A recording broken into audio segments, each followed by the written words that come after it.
Electrocast. This episode is brought to you by Allstate. Some people just know they could save hundreds on car insurance by checking Allstate first. Like, to check you have the tickets in your wallet first before you drive 2 hours to the big game. Seriously, you had one job. Now the closest you'll get to the 50-yard line is parking lot D. Yeah, checking first is smart. So check Allstate first for a quote that could save you hundreds. You're in good hands with Allstate. Savings vary. Terms apply. Allstate Fire and Casualty Insurance Company and Affiliates. Northbrook, Illinois. My dad works in B2B marketing. He came by my school for career day and said he was a big ROAS man. Then he told everyone how much he loved calculating his return on ad spend. My friends still laugh at me to this day. Not everyone gets B2B, but with LinkedIn, you'll be able to reach people who do. Get a $100 credit on your next ad campaign. Go to linkedin.com/results to claim your credit. That's linkedin.com/results. Terms and conditions apply. LinkedIn, the place to be, to be.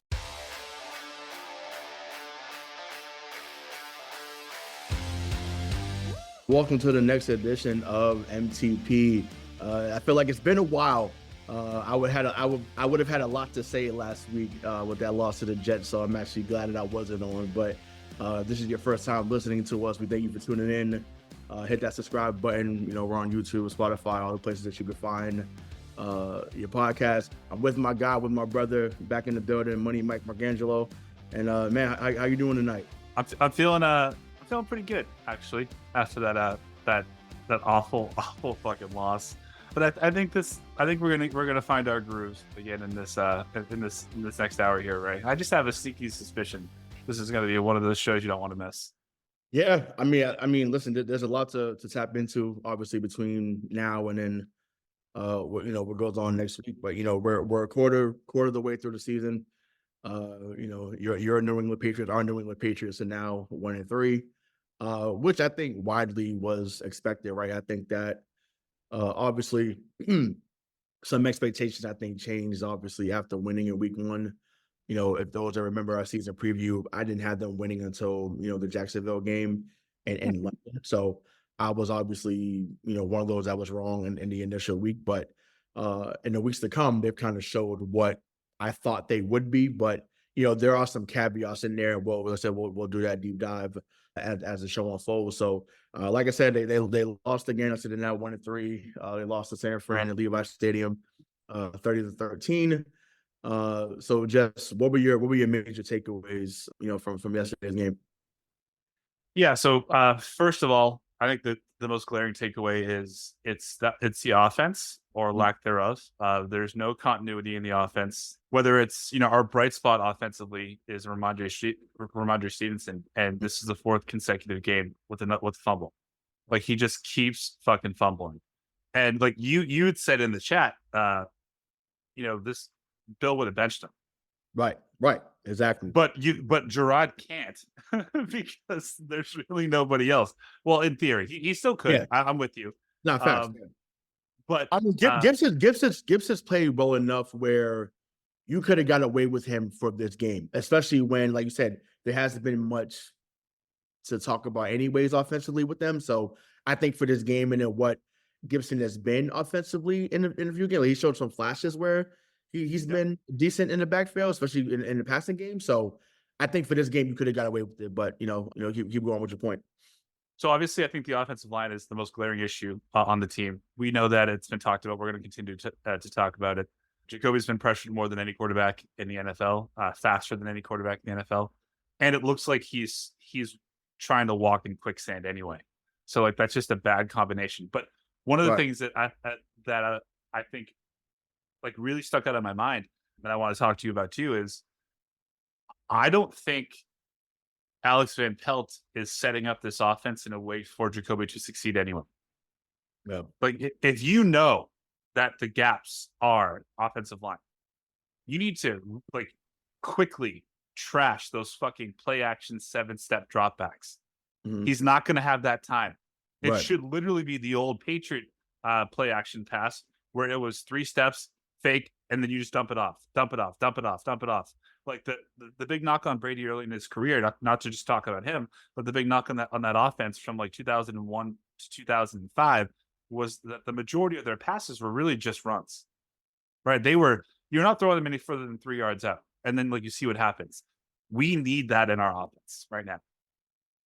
Yep. And I know you have a wild stance on Jacoby, but he's not being set up for success either. And then I would also back you up in the sense that if he were set up for success, I don't think he's good enough to achieve it.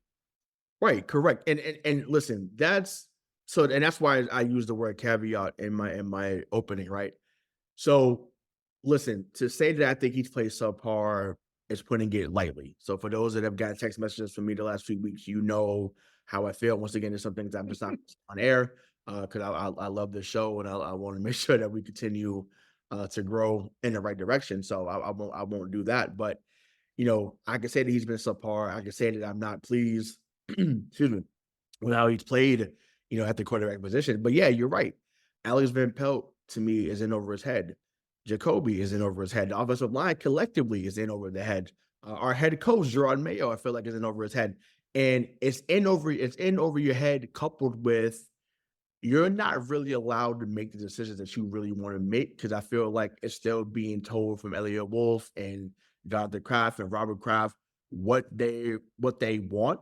And it's just like, my thing is, if you were going to give him the position, which you did, you said, hey, you're the heir apparent, why not let him run it as he sees fit, and not just saying like, oh, like Van Pelt's the head coach of the offense, and you know, DeMarcus Cousins and this, and so on and so forth. So I don't know. I just think, to me, that they haven't given Mayo the cachet that they should at first. And once again, I know you have to earn it, obviously, especially after what, you know, we've had the last 24 years. So I get that to an extent. But like I said, but to the Brissett thing, man, listen, it was a Play-Doh offensive line. So once again, now that I'm off my, because I was very emotional yesterday afternoon, and I'm going to get emotional again with some stuff that we talk about later on. But just you know, right now I'm giving, you know, I'm an analyst more, right? Listen, Nick Bosa was looking like prime Jerome Brown, Reggie White, Bruce Smith, you know, Deacon Jones, you name it, like Richard Seymour, like whatever great defensive lineman you want to put out, John Randall, you name it, like, hey, you want to put it out there, like that's where Nick Bosa looked like. And once again, he's talented anyway, so I don't want to make it seem like he was heightened because of the bad offensive line. Like, dude is a dog regardless. He just can't stay healthy. But him at 80% yesterday would have been better than anything that he could have blocked. So yep, it was a joke. I think I forget. I want to say, I don't know what half it was, whether it was first or second, but there was a play where they had just made a few plays in a row. I'm like, okay, they're trying to move, and whatever left tackle was out there, because they had a million of them yesterday. Like, he went to go block inside. So I guess the play was like, I guess to crack the lineman that was going through the B gap or whatever. Man, Nick Bosa went around him like a shark in the movie Jaws. He just, I can't even get it out. It was like I blinked and I said, "Oh my God, he's in the backfield." I blinked, like couldn't even get up to go get popcorn and water, because it was just, I'm like, wow, this is like what can we do? Jacoby, I mean, Jacoby's almost to the point where he's not going to be able to blink. You know, like his brain won't be able to do that because he's taken so many hits. Right, and listen, like I said, we'll get into the a thing that we had spoken about on Twitter yesterday. We'll get into that later on, but I just think, for me, it blows my mind, like you said, how they haven't set up, you know, the offense in general just to be successful. Once again, Pop Douglas should be a guy that's featured in this offense heavily, and he's not. The fact that Tyquan Thornton at times has gotten more targets is a joke. Once again, I love what Hunter Henry has done so far. Austin Hooper has some positive plays in yesterday's game. But it's just like, there's not enough, like, we don't see seam routes being thrown. Like, I remember that when Hunter Henry first got here, obviously Josh was running the offense. So, you know, Josh loved seam routes. That was something that was one of the staples of his offense. I don't know if they have the time to run seam routes, obviously, because sometimes you need Henry or Hooper to be in there blocking. So, you know, it's kind of hard to get them to run a seam route or an option route in the middle of the field because everything is being covered. So that's that. But yeah, it's you know, I actually what your pros and cons were, but you know, for me, like I said, you know, like you said, it's the offensive line, and then Rhamondre, man, and once again, there's not been a bigger, fan of his game on the show than, the man that you're listening to right now. But I'm real disappointed in him right now. He's someone that's supposed to be the guy, on our team offensively. And he has constantly put us in a predicament to not be successful. Or you're making a few plays and then you run just a regular, halfback dive or a halfback stretch play, and then you're fumbling or you're letting it go. And it's just like, what is going on? Do we need to call Jerry Rice? And ironically, he was in San Francisco yesterday, but do we need to call Jerry Rice and say, hey, can we order some Stickum? Like, my thing is Velcro something shit. Like, what are we doing? Because at this moment, like I said, I would have benched him just to send a message like, hey, regardless of what you think you are to this team, and you are a huge part of this team, you don't need to be out here right now because you're taking away from the team in a negative way. Yep. No, I mean, 100%. I think, and by not doing that, Jerod is telling us without saying the words that he doesn't think he has enough players on this team to still win, to be competitive in a game. Yeah. Well, he said it. He said it, right? He said it, I think, in his presser today. He was like, he was talking about the turnovers, but basically, what you just alluded to, like, hey, we don't have the team that we can lose a turnover battle and, still win a game. Effective, still win a game. You know what I'm saying? So I think that he's telling us, like, hey, like, we're a long ways away. And once again, we knew that coming into the season. It's a different thing to see it unfold. And like I said, people's expectations slightly changed when they went into Cincinnati and won. And, rightfully so. Once again, regardless of what people think about Cincinnati early in the season, they've been a perennial contender the last few years. So there was reason for excitement. It was warranted. So I want to preface that and give that credit where it was due. But since then, man, like I said, it's been a downward spiral. And I don't know how they get out of it. Because like I said, I'm not sure if they can get out of it for this season, right? Obviously, there'll be some other bright spots, that we'll talk about later on here, hopefully. But there's just not much to grasp from, right now. Well, so, here's what I would do. And this is out of the box thinking, right on the spot, but I want to run it by you. I mean, I think right now, I'm still of the mindset, I don't want Drake to play this year. I do not, but I think he's going to. I think probably because Jacoby's going to die on the field. And I hope I'm being dramatic, but he's just getting his ass kicked. Yeah, facts, yeah. In the meantime, you call Josh McDaniels right now and you have him work with Drake for the remainder of the season. Because Kraft doesn't want to pay Josh to come in to be offensive coordinator. That's fine. He wouldn't even have to because he's still being paid by Vegas for the next 5 years. Right. But whatever. I don't want Drake learning this offense from Jacoby or even Alex Van Pelt. I want him to learn how to communicate this offense through the eyes of Josh McDaniels. Because, again, that is the old system that maybe Brady had a ton of pocket presence. Of course he did, right? But even when Matt Castle was in there, even when Jacoby was in the Josh McDaniels offense, he wasn't getting hit like this. And everyone's going to say, well, yeah, but, you had a better offensive line. But people forget that going into 2014, they traded Logan Mankins. Scarnecchia retired the first time. So they had nobody, and they won a Super Bowl that year. Yes, because of Brady, but Brady wasn't getting hit that much because it was always, you literally get it. If it's not your first read, get it out. Like, throw it away. I would much rather see a game from Jacoby where he's 19 of 43 for 175 yards, and we know that 15 of those throws he threw at the feet of the receiver, so he wasn't going to get sacked, right? I'm fine with that. But right now, he just sits there and holds the ball for fucking 7 minutes. So I'm glad you brought that up, because that's another thing too, right? We can speak about how woefully bad that line has been, right? And once again, it's warranted from every show that talks about the line that are Patriot fans. Like, it can't be stated enough. We get that. However, it's, the line obviously helps the quarterback, but the quarterback also helps the line. So there was maybe three of those 6 sack checks that yesterday could have been avoided had he just threw out of bounds. Once again, I'd rather you get intentional grounding than you get a sack, right? Because he's lost it down, but once again, you most likely wasn't going to do nothing on 2nd and 9 anyway. So throw it out. Intentional grounding is now 39. If you get a screen for 6 yards, you point fine whatever you play field position. But once again, he's holding. Oh, then he's holding some more. And then, another sack for the Patriots. Like, and it's just like, damn, like you're not doing, you're not, and I get it, right? It's easy to be the armchair on Monday night, right? As we're doing, right? It's easy to say that, but it's like, dude, you're not 5'10", 185.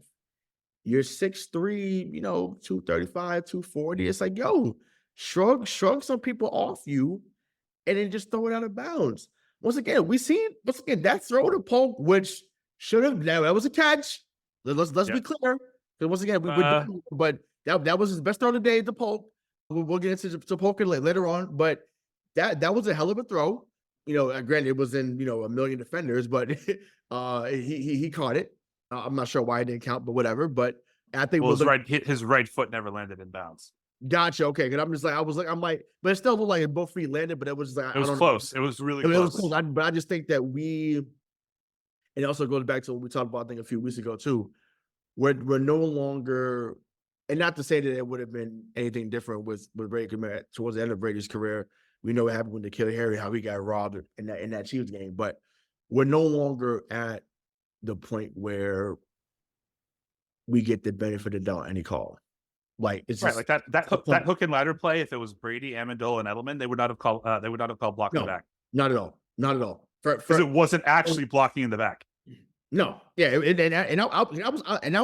was shocked at how well they executed that. I was like, oh, okay, this looks good. So once again, they have some moments to play to Gibson it's like, and so it goes back to what you just said. Antonio Gibson, granted, I'm not calling him Kevin Falk. So for those that listen, Kevin Falk. No, I'm not saying he's Kevin Falk. So calm down, take a deep breath. But at times, he played that role of the Kevin Falks, the J.R. Redmonds, the Danny Woodheads. Like he played that role. So it's amazing how good they looked when he ran a few of those screens. One of them being for 45 yards, and he did that in the Seattle game too.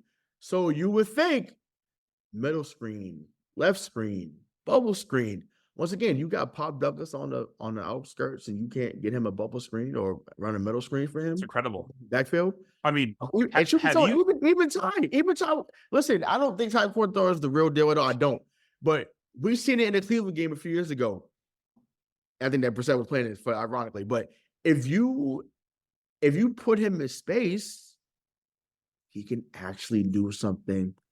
Right. We've seen it a few times, so I'm just like, I don't know, and it just goes back to Pelt's been given too much cachet for a guy who hasn't done anything in the league. But even, like what? 100%. 100%. What you're saying though, like right, like if you think about just how ridiculous it sounds, like screens used to be the bread and butter of the New England offense, right? Have you seen it? Have you seen a team run worse screens this year than the Patriots? Well, so to answer your question in short order, no, right? But in the same breath, it's how they're blocking it though, right? Like I know they can't even scheme it. Yeah, there's no patience there, right? Like you're supposed to, be that deflection. Okay, let them. Okay, I'm thinking of a word. I don't know why my brain's escaping, my word's escaping me, but decoy. Be that decoy. Let them rush upfield, especially with someone like Bosa who wants to. Let them rush upfield a little bit. Then you dump it over the top and you get your 7-8 yards. Now, maybe they seen it because of the formation, or they knew out of desperation they were going to start calling some of that stuff. But I don't know. But like I said, it just goes back to how they're blocking it. And once again, the line they had in week 1 held up pretty well. We have not had that line, since. And they were going to be in trouble regardless, but they were definitely going to be in trouble if they couldn't have any continuity on that line, even if it was bad for the rest of the season, right? Like that you had to have everybody at least 90% healthy to have a shot, right? They were running the ball really well early on and then had a couple of timely throws, right? Now it's just like you can't do much of both. And it's like now you become super predictable and you just look lost out there offensively. So yeah, I just don't understand, like just to button up the Jacoby thing. Like I don't understand how for someone who's as under pressure as frequently as he is, and as quickly as he is, how he just stands there and looks so slow and still. It's like, man, you had 10 days. You could have gone to one of Diddy's houses, got some of his freak out stuff, and slip and slide your way through that pocket and stop getting your ass kicked. I don't understand it. We remember the days in 2013 or 2012 when Brady was seeing ghosts. He was seeing people that weren't there and he was ducking and diving.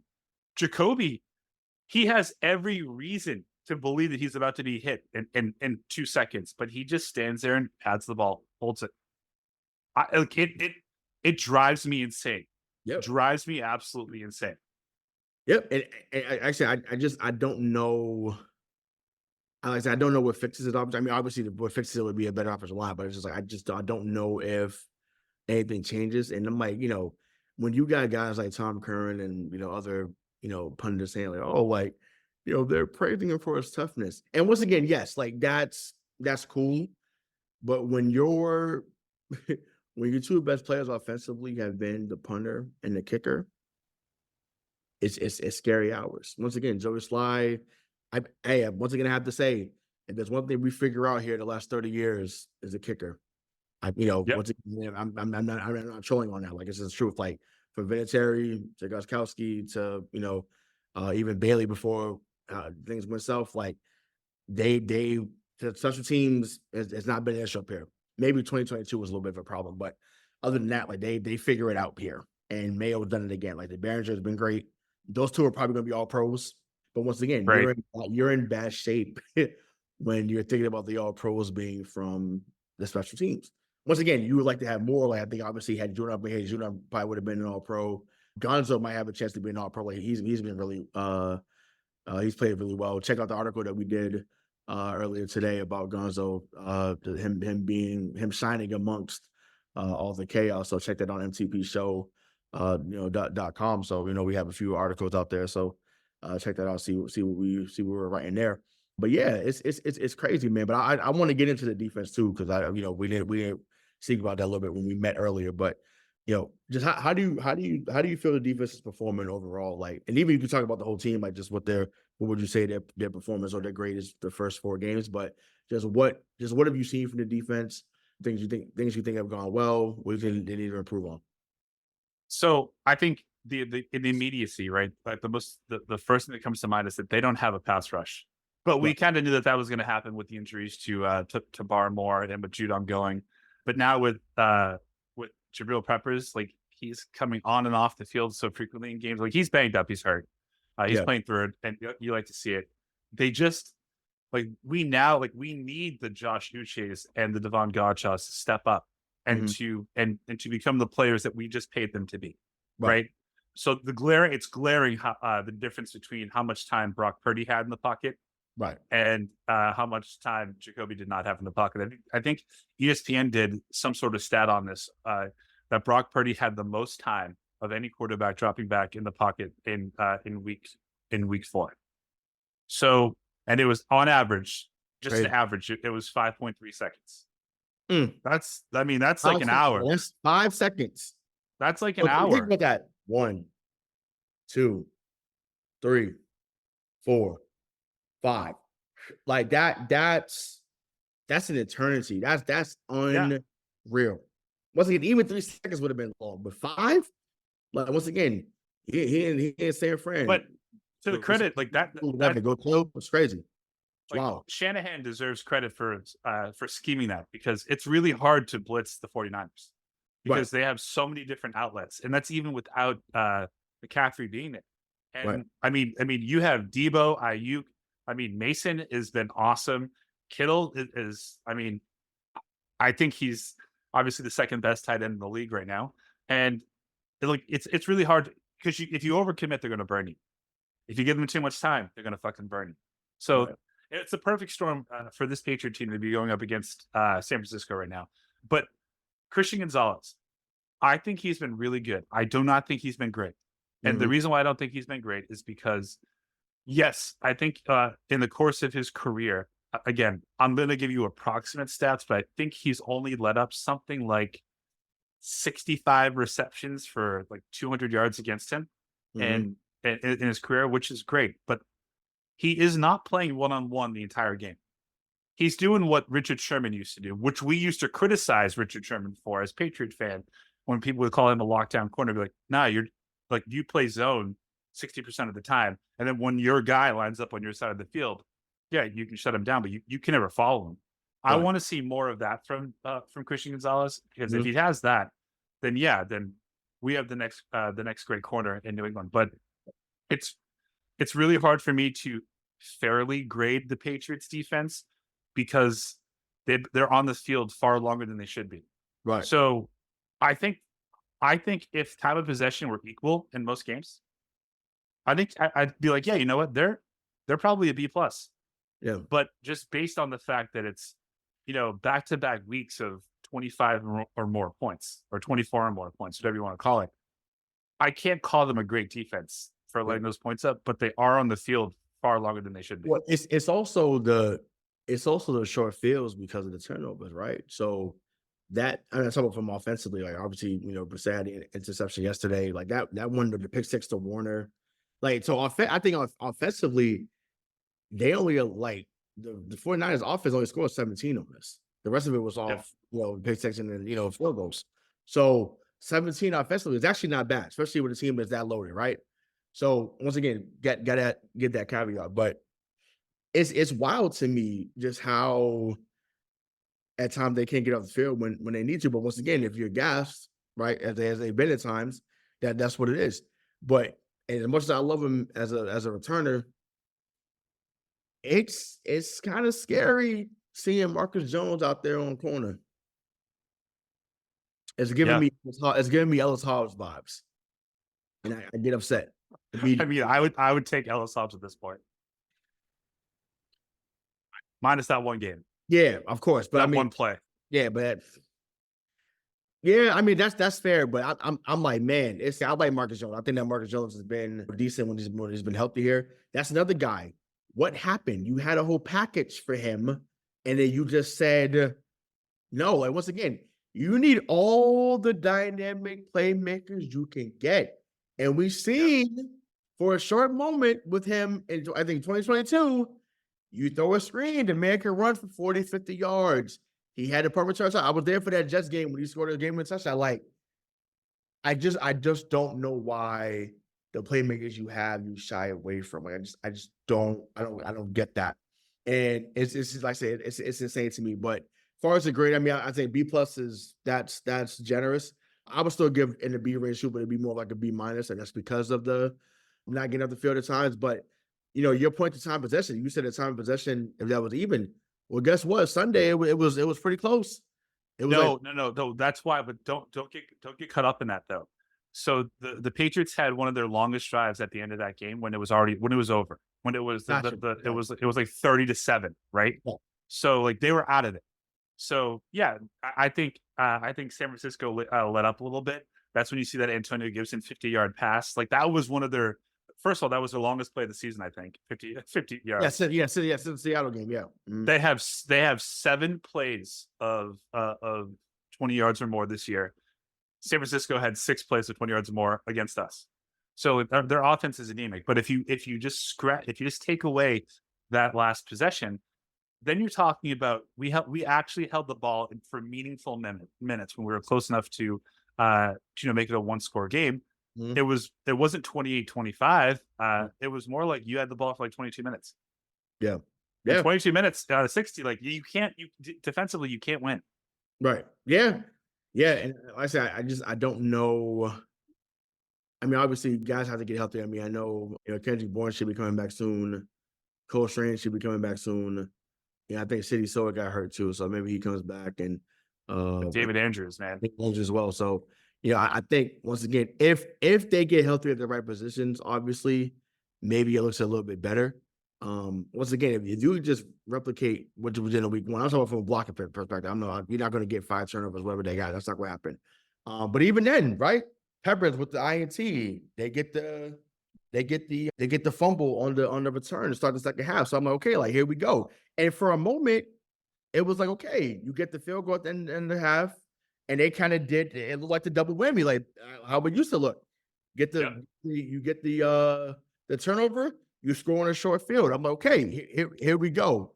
And just like that, San Fran comes back and scores. Now it's 27-10. And I'm like, well, ball game, because it's like the momentum was there. And maybe, like I say, if you have the Judon there, you have the Barmore there, you get the sack there. Now it's like, okay, now Slye maybe gets the field goal. Now it's 2013. And it's like, it's like momentum. And once again, San Antonio, think about basketball, but we'll get into that shortly as we get into October with that. But San Francisco at this moment to me was right for the taking because of how they've looked so far and who they're also missing. Once again, Sam Darnold came in there and looked like a Randall Cunningham or a Fran Tarkenton for them. Like it's out of control. And those guys were healthier in those weeks. So I thought, well, maybe you have a shot, but it's like, and it goes back to what we talked about. I know we were supposed to move on with Jacoby, but I can't. I fucking can't. Did you just say Sam Darnold? So Sam Darnold, Andy Dalton, who I wanted to be back on here and give you your flowers about the Andy Dalton thing, because you said it, because we was like, no fucking way does he come out here and do anything. And you was like, hey, he did it a little bit in previous spots, like he might do it here, and he has. Granted, they lost yesterday, but he had a really good performance. Obviously we've seen what Geno Smith has done. We've seen what Joe Flacco did last year, right? And now he helped, the victory yesterday against Pittsburgh. So it's like to see all these bridge guys, backup guys do well, and you somehow, some way got the worst fucking one. It pisses me off. And not only do you have the worst one, you paid him $8.5 million. That's really why I'm mad, Mike. It's not about me thinking they were going to be 3-1, because obviously I didn't, or even 2-2. It's like, yo, you had a shot. You could have got anybody else, but because he knows the area and he saved us with Tom Brady, he was on Deflategate. I don't fucking care, dog. Like he sucks. He's so bad. And even if we had a top 10 line, he will still suck. And that's the thing. I want people to let go of that. No, it doesn't matter what we had in front of him. Like he's not good. And once again, he is the worst of the bridge quarterbacks in the NFL. And it's not close. It's not close. That's really the biggest issue of all. Because once again, that's why, and I'm gonna segue into the spoil thing that we talked about yesterday. It's like, yo, when you got a guy that might go 19-32, $150, maybe a touchdown, but maybe 2 or 3 picks, maybe. You're like, yo, what? This is not competitive. Let me at least watch something I'm going to enjoy. Because that's what you brought up. I just want competitive football. So do I. We're just looking about it a different way. I want competitive football. It's not about you losing. It's how you lose. That is something I've said religiously on the show in the 4+ years that we've been on it. It's not about you losing. I said about the Celtics, whatever. Like, it's not about how you lose, or it's not about if you lose the game. It is how you lose. You can't be embarrassed. And I'm big on that. And they've been embarrassed, the last couple of weeks. So it's just like that, to me, is problematic. So that, the floor is yours on that. But I just, to me, that's where a majority of my frustration lies. Well, yeah, man. I mean, I can't disagree with you on that, because I did say at the beginning of the year, I expect their record to be somewhere between 3 to 5 wins. Right. But I thought that it would be, my hope was that it would be more competitive. Like if the entire year were like weeks 1 and 2, I'd be fine. I'd be completely fine, because you were in both of those games. Right. You can't have it be weeks 3 and 4. Like that's embarrassing. That's it's brutal. It's brutal. So and so it leads into what we got into on Twitter about yesterday. So myself and there's others that have the same mentality as me, because obviously with us winning so much that we've seen in our lifetime, help us get to the middle ground, Mike. That's the word that you use. So talk me and any other fan that is like, look, it's Drake Maye time. It's get rid of someone, like get rid of whoever, but number 10 is you to field. So talk me and any other fan that has, our spoiled mindset, as you so eloquently stated yesterday on Twitter, talk us off the ledge and get us to the middle ground, because right now it's looking real bleak. Well, personally, I don't need to talk you off the ledge. If you're on that ledge because you think Drake Maye should be playing right now, then I don't know what the fuck to do with you. Yeah. First thing, based on what you've seen so far, why would you want to subject the future, the hope of your future, of the quarterback of the England Patriots to this? And you're going to say, well, you don't want to stash him and hide him because you can't protect him. That's bullshit. You've said that to me many times. But right now we have a situation where the guy that's dropping back knows how to make the reads, knows all the progressions, knows everything, just can't do it. Doesn't have the physical attributes to be a successful quarterback. So you want to swap him out with someone who doesn't know how to make those progressions as quickly, and but have the physical attributes. Yeah, so you're going to sub out a guy that's going to go 19 of 32 for 167 yards and a touchdown and a pick for a guy that's going to go 19 of 45 for 250 yards, 1 touchdown and 4 picks. Because Drake's going to throw a ton of interceptions, a ton. So it's not What is the benefit of putting him in there now, knowing what we know about not only the offensive line but schematically, and then the wide receivers? What benefit is there to him? So I think so. It's something that I go back and forth on, because it's hard. And granted, every situation is different. So I want to put that out there. It's hard to see Caleb Williams starting to figure it out. It's hard to see Jaden Daniels really start to fucking figure it out in Washington. Because are you telling me that team was that much better? I know they beat us last year, but are you telling me that Washington was that much better than New England, and they were just a quarterback away from looking this good? Really? Because there's no fucking way. There's no fucking way. Who's their number one wide receiver, right? Terry McLaurin. In my opinion, I think he's yeah. Yeah. And do they have a close number 2? Not to me at the wide receiver position. No, I feel like Robinson, who's a running back, is their starting number 2 guy, in my opinion. Okay, who's our number 1 wide receiver, right? Who should be, or who is? Sure, either one. Tell me. Who should be is Pop, and I say right now it's probably Hunter Henry.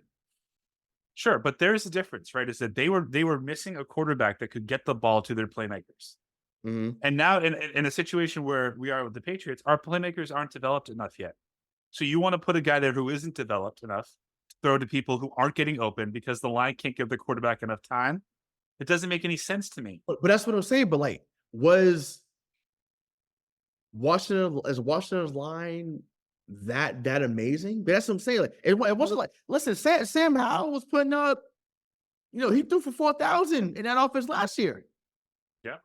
So is that it's a different offense now? But what I would say is, fact, again, I'm right. But I'm saying he put up 4,000 with that team. Is what I'm saying. So a reason why you can't compare the two is because Washington decided, Dan Quinn said we're going to run an LSU type offense for Jaden in his first year.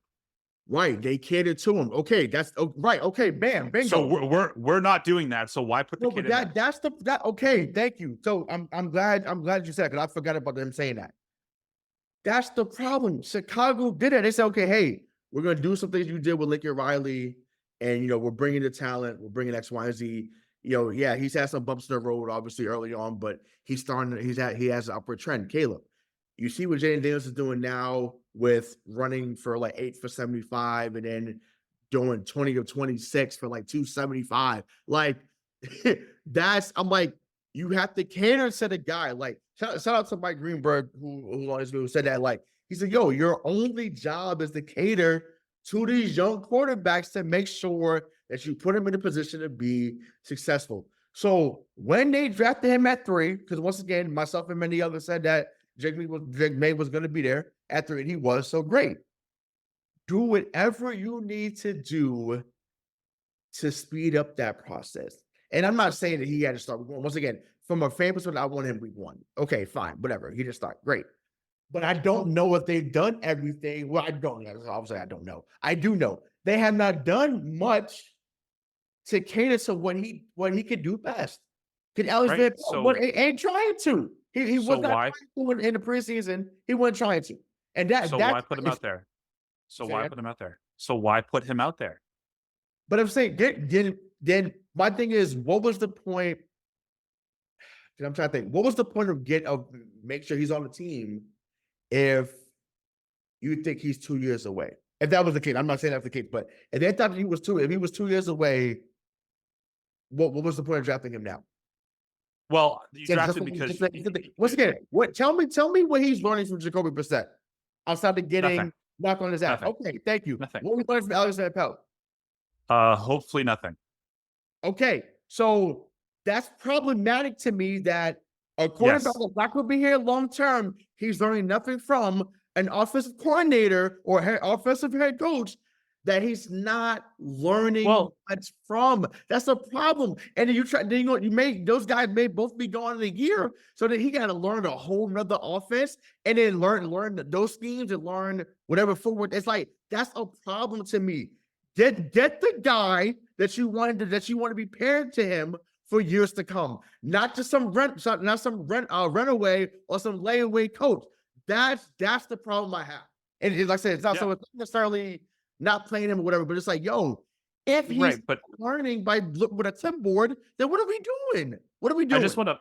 Okay, so first thing, I do think as a rookie in the NFL, you can develop more than just learning from like the actual offensive scheme and the abilities of Jacoby Brissett.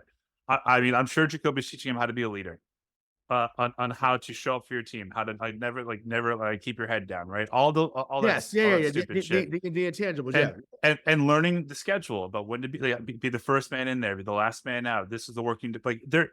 I do believe in preparing for 1 year while being in the NFL is beneficial. But what I want to say to you is everything that you just said is right, and I believe it. But it does contradict your point of he should be in there now. If you know that they have not put anything around him for him to be successful, why then would you want him to go out there and flame out? So my only counter argument, because that's a valid question and point. I think my only counter to that would be, and I've seen this in basketball, so that's why everyone knows that I'm a basketball guy and I love talking basketball. So I've used the analogy of Vince Carter before, right? Once again, different sport, but it's just see where I'm going with this. So Vince Carter was someone that kind of flamed out in Toronto after having a great career there. And people was like, after a while, it was like, man, like, what's going on with Vince? And, can you still do this? Can you still that? He gets traded to New Jersey. All of a sudden, he's not missing games. He's hitting threes from 35 feet before Steph Curry made a thing. He's dunking on guys like Alonzo Mourning, like it's his job again. You're like, oh, where was this at? And I just feel like, other teammates start playing better. So the reason why I said it, I just feel like sometimes when a scenario or a situation changes, guys step up that wouldn't normally step up. And what I'm thinking could happen, once again, I said I could be dead wrong, because I'll be wrong. I've been wrong before, be wrong again.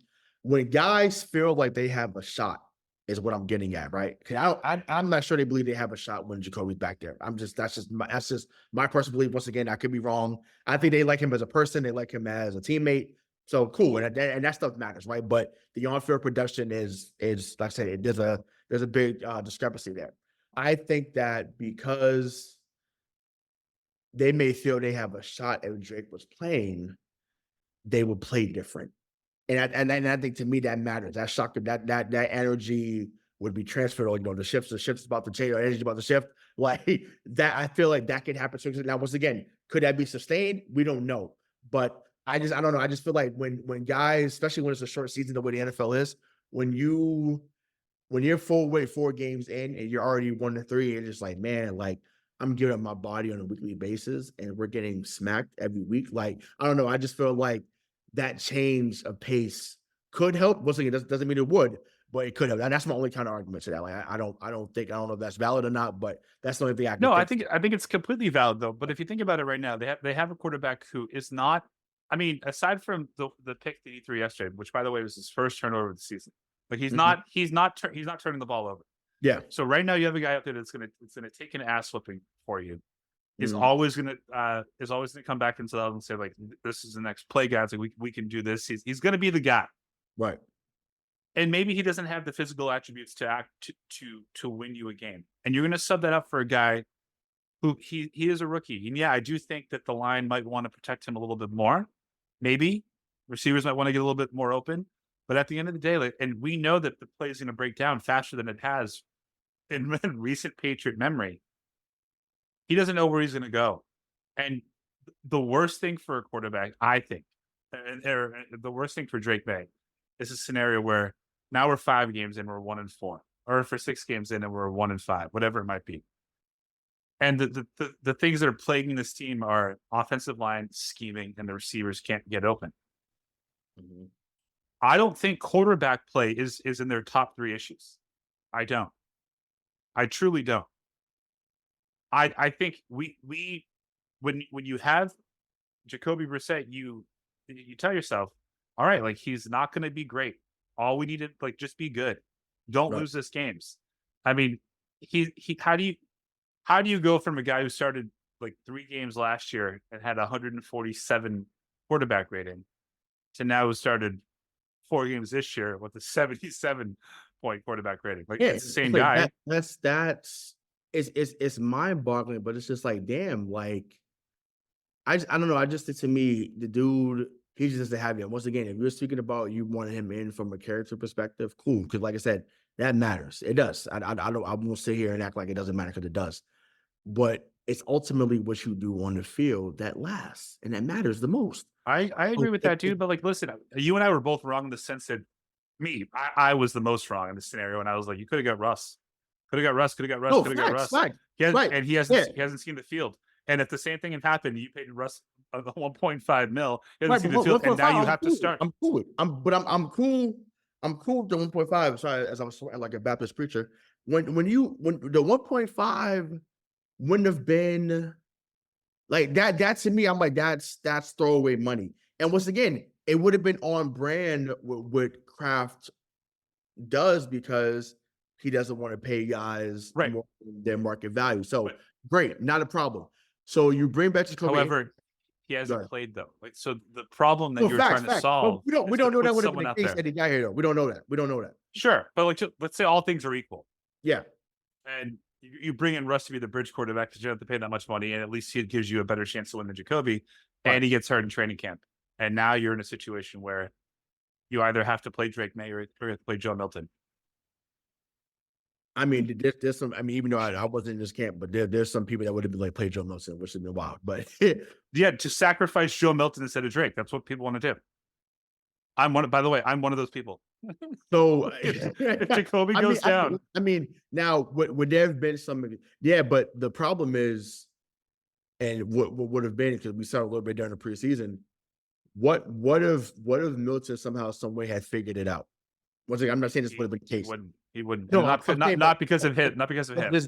But there's always a chance, right? I'm saying, let's hope. Yeah. There's a world where that happens. What is the case that he comes out and looks?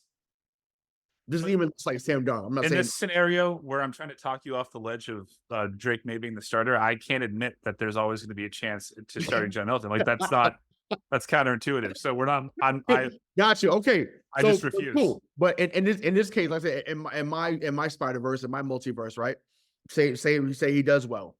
That would have been even worse, because you're like, oh shit, like, this dude went 21 of like 35 for 260, 2 touchdowns, and he scored a rushing touchdown. And he threw 3 picks. That would have been, oh my god, that would have been ugly, because I can hear the calls on 98.5 right now. You gotta go with Joe. Listen, man, like, that would have been so that would have been crazy. Once again, if we had the Zappy fever here, we damn sure would have had the Joe Milton fever. Like, so I'm glad that it didn't get to that point, even though I enjoyed what I saw from him in the preseason for the most part. But I'm glad we didn't get to that, because that would have been insane. But because someone that let us know about it was Joe. Joe let us know about the about Tannehill being linked here. Would you have wanted him here? Would you want him here at this moment? I can't. I mean, you can't pay Tannehill $10 million and Jacoby 8.5. You're paying $18 million to 2 quarterbacks that are not going to be here in a year. Listen, if you need a warm body, cut Jacoby. I'd cut Jacoby. You're not. No, you're not going to cut Jacoby. No, you wouldn't. Who wouldn't? Well, I know what you would do, You but like can't. you can't. Wait, I'm like, you forgot who was on the air with? I'm as dun-dun-dun. The New England Patriots have signed Ryan Tannehill for the rest of the season. Subsequently, right? Therefore, however, whatever transition word you want to use, Jacoby Brissett has therefore been released. Here's a statement from Robert Kraft. Jacoby Brissett was X, Y, and Z for the organization. We thank him for X, Y, and Z. It is both stints here. We wish him the best in his future endeavors. Cool. And I'd have been like, Robert Kraft, I thank you. Because anybody, it's ABJ at this moment. Anybody but Jacoby. Like, you gotta, hey, baby. Ryan Tannehill's real money. Crafts aren't going to pay that. So, no. I mean, in the sense that I want. I'm concerned with, and I'm not saying this is not a 10. Let me be clear. It is evident at this moment, like beyond evident, that, or without a shadow of a doubt, whatever, however you want to phrase it, that Robert Kraft is no longer concerned about winning. Period. I don't care what he says during press conferences. Here we go. This is going to be rolled into the Rays a spoiled little bitch again. Yeah. So no good. We can get right into it. Great. That's I brought it up before, but like I said, decided. But he's no longer concerned about being let me rephrase that. He's no longer concerned about being competitive. There you go. Because winning is not guaranteed. Let me be more clear. He's no longer concerned about being in the hunt. He just wants, once again, it's about, like so and so is at the lighthouse and go to fucking Red Robin and go to Five Guys and, get your shopping and go to Showcase Similar Deluxe. Like that's what it's about. It's no longer, once again, I went on that rant in the preseason where it's like, it's no longer you come in there and it's, it's about the family fun. And family fun is cool, but it used to be kill or be killed. And now it's like, hey, you can you can score 40s, but it's like, hey, as long as you had a good time, that's all that matters. It's a fucking joke. It's a joke, but go ahead. But go ahead. But us being the sport brads, and how dare we want to be in the hunt? How dare we? How dare we want to be in the hunt and not be? How dare you expect to be in the hunt in year one of a rebuild when you have made it in your mind that this isn't year one? It is. Bill and Tom are both gone. Now, this is year one. Mm-hmm. This is you. I guarantee if Doc would have stayed after that Brooklyn trade and they kept one of the three pieces of the big three, you would not have considered that a rebuild in year one, and you would have given them more grace than you're giving the Patriots. 100%. I see. No. So I'll speak to that, right? Because this is not. Let's go back further. So remember the team they had before KG got there, right? And the 17 team. That team, and granted, this is a 16-year-old already talking like this, but I still have some of the same principles I had at 16 like I do now. We saw that team lose 18 in a row, and I said I can't do this next year. I said if Doc's gonna do this, I said, because my thing is, remember his first year. They won the Atlantic Division, right? Won the Atlantic Division. Then I think they went 33 and 49 the next year, and then they went 24 and 58. So I'm like, well, damn. I said, you go from division, you trade Antoine, you trade some other guys, and then you're getting worse each year. I'm like, yo, get this man out of here. I had him on the hot seat going into the year they got Garnett. So they get him. Oh, things change around. Cool. Now I was mad that he didn't want to be there part of the rebuild. But I'm like, well, yo, like. We stuck by you when this team had lost 18 in a row. You want to mean you don't want to stay around for this? Like, are you for real? And I didn't trust Brad Stevens. Like, once again, thank God. Obviously, years later now, what's happened? Because obviously, Doc hasn't done much since really of anything, and we've been successful outside of Brad Stevens' first year here. So that's cool. So yeah, so no, like I said, yes, there would have been some slight differences there, but ultimately, I'm always gonna root for. Or not root, but I'm always going to be happy for seeing guys compete and be in the hunt. And once again, the NFL season, there's too many jobs on the line each week to not make sure it's somewhat competitive. Once again, if guys get injured, if guys, which they did, which they did, obviously, well, that's different. But it's like to not even field a team that can be competitive is a problem. Once again, Well, just again, go the ahead. lens you're putting this through, dude. Yeah. Two in their first 2 games, they won the first one and they lost a thriller in the second one. Yes. And so they were competitive. They've been competitive in half of their games this year. Correct. And the sky is still falling for you. Remember, you asked me how I would talk you off the ledge. Right. Get it in your mind that this is year 1. This is a start. 2021, 2022, 2023, 2020. So Bill was just trying to get as many wins as he possibly could without spending as much money as he needed to catch down. That's it. So you know what's also tough too, and I think we talked about this a little bit yesterday because I shared the screenshot.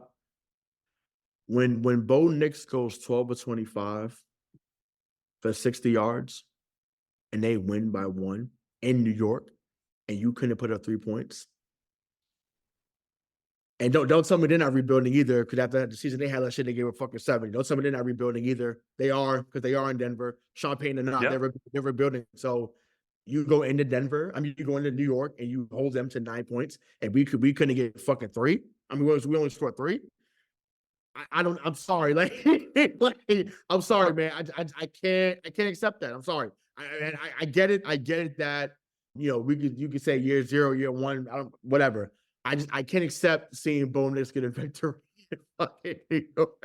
And we couldn't get to 10 points. I'm saying I'm not sold on it. I'm sorry. That to me is comedy. He didn't crack 70 yards and they won. Yeah, I mean it rained 6 inches in that fucking game. Man, I don't care if it was fucking Aaron Rodgers couldn't crack 220. Coming off the week where he threw 280 and he was perfect. Right, but I don't care if it was the Hail from the Day After Tomorrow. Shout out to Dennis Quaid. It's a great movie. I don't care if it was hail out there.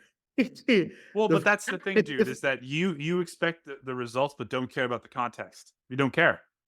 It's like, Bo Nix threw for 60 yards and they won. So if Bo Nix threw for 60 yards in that Thursday night game against the Jets, and everything else that Aaron Rodgers did was the same, do you think that the Broncos would win that game? Hell fucking no.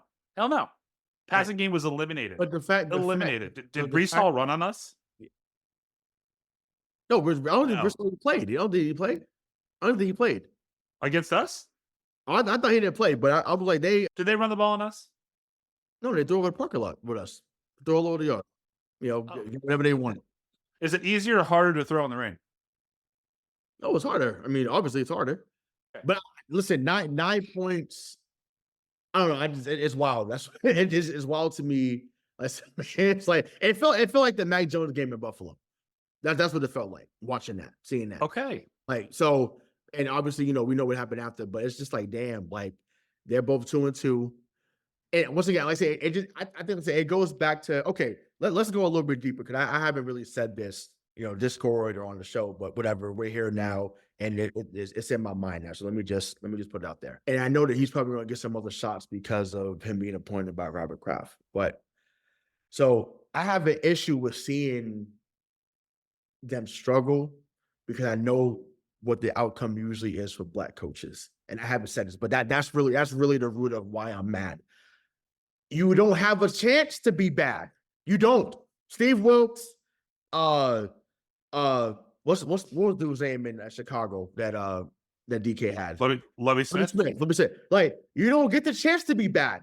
So it's like, I need to see the best team possible right away. You don't get the same chance to ever. That's really the root of why I'm like, yo, you got to put motherfuckers out there that's going to help us win right away. Not in 2026, not in 2027, not in 2028. You got to do it right away, because just because it's here doesn't mean he's going to be granted 5 years to get it right, regardless of what's being said in the media. Regardless, I don't trust it until I see it. So that's really, and I haven't said it, but that's really where I'm like, no, you don't get afforded the same shot. You got to come out swinging. That's why I was so happy for him, even though I thought they weren't going to win that much.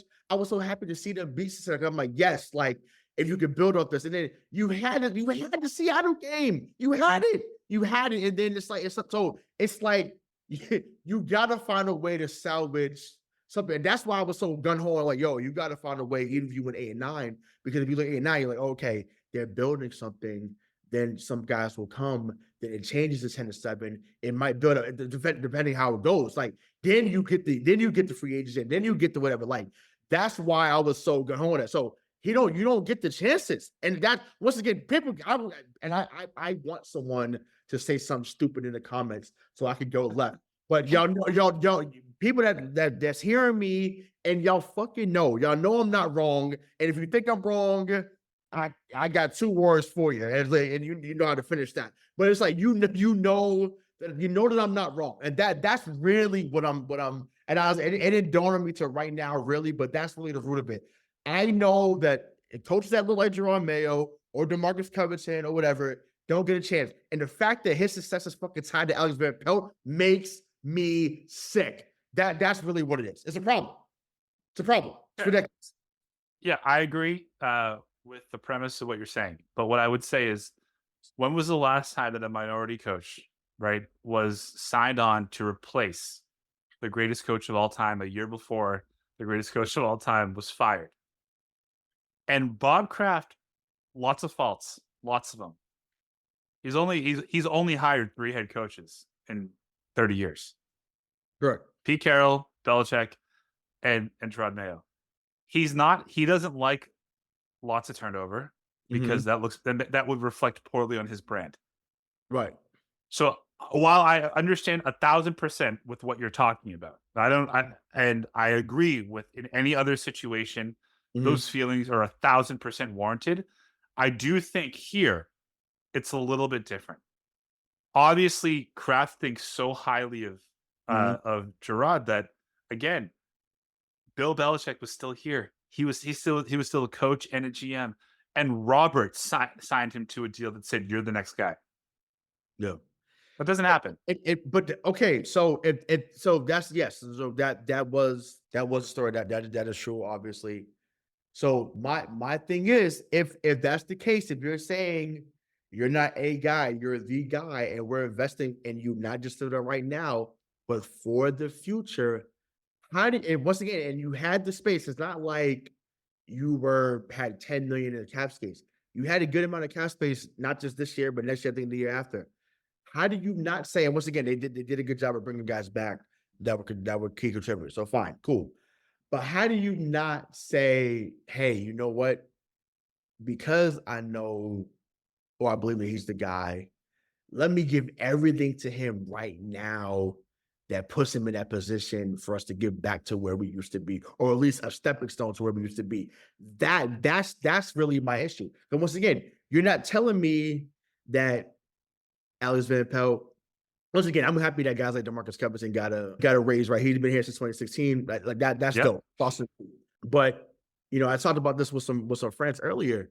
The only tree that Jerod Mayo knew was here, right? It's not like he went to a Carolina or to like a Green Bay or to a LA Chargers. Like he can kind of meet other guys and have them come in.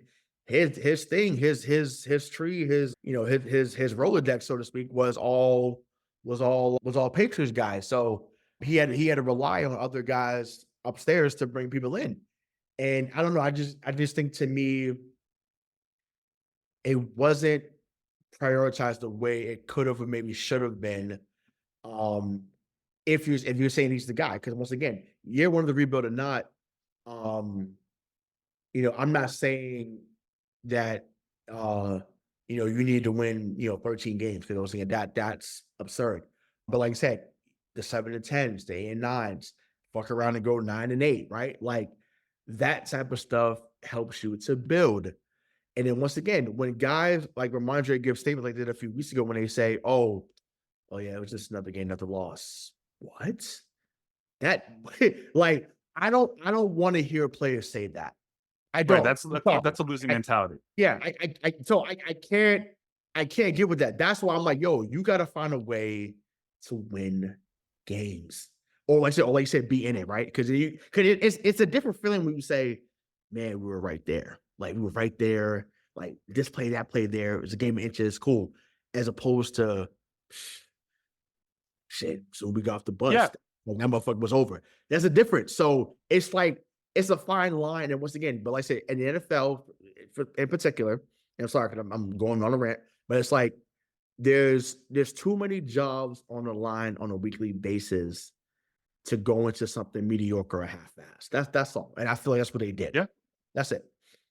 No, I'm with you. And I think, listen, again, I think he's going to be the guy. I think Kraft is committed to him for at least 3 years, at least 3. And here's what again, not left this year. It was bad. Not to get into like draft and what I want to happen, but here's what I want to happen. I want to have a top 4 pick. I want in free agency them to spend money on the offensive line. Right. And then I want them to draft Travis Hunter. Yeah. But if you spend on offensive lineman, you don't need to draft one.